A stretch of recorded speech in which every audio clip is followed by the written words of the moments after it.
And don't worry, it does get funny here.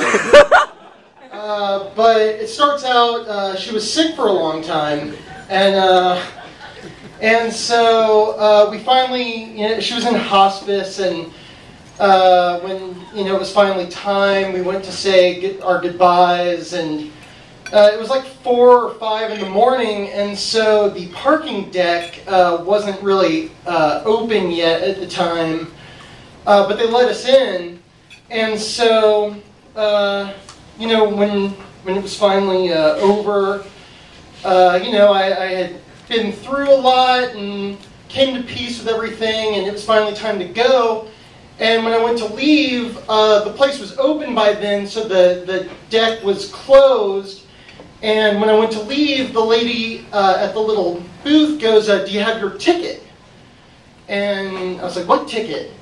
And she said, "Well, you have to have a parking ticket to get out of here." And I didn't really want to play the dead grandmother card to get out of paying for parking. So I was just like, "Well, no, I don't have a parking ticket." And she goes, "Well, that'll be $5. So I gave her my debit card, and she said, "We only take cash." And I said, "Well, I don't have cash." And she goes, "Well, then you're going to have to go back in there and get your parking validated."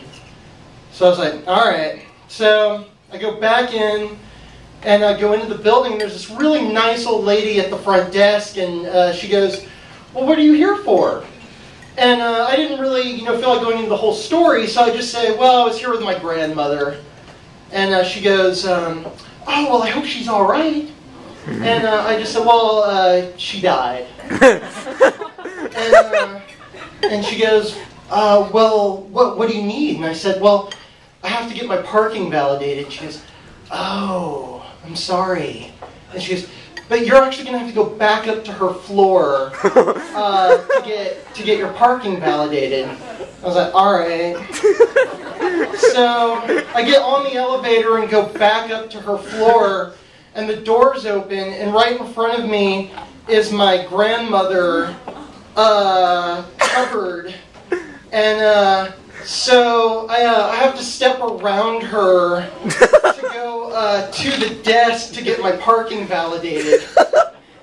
So I go to the desk, and I said, "I need to get my parking validated. I was here with my grandmother." And they're like, "Oh, wow, we don't really know what to do, but hold on a second." So they're making calls left and right, and I'm just sitting there waiting, and I'm like, "Well, do I have to stay here all day?" And they're like, "Oh, no, you're not stuck here. We'll figure it out." And meanwhile, the guy from the funeral home is really nice. He's like, "Let's get her out of here." Move her away from right behind me, so I'm not stuck with her right behind me. And so they figure it out, and I finally get my parking validated, and I go to get back on the elevator, and the orderly from the hospice place is like, "Yo, man, hold that elevator." And he wants to bring her onto the elevator. From there's like, "No, get the next one, get the next one." So then I go back downstairs, and I think everything's great, and I'm going to leave, and I notice that the hearse is actually in front of me trying to get out, and they won't let him leave. And I see her waving him to go back in, and I realize that he has to get his parking validated. So, if there's any lesson I've learned from this, it's that through death, you might be able to escape paying taxes, but you still have to pay for parking.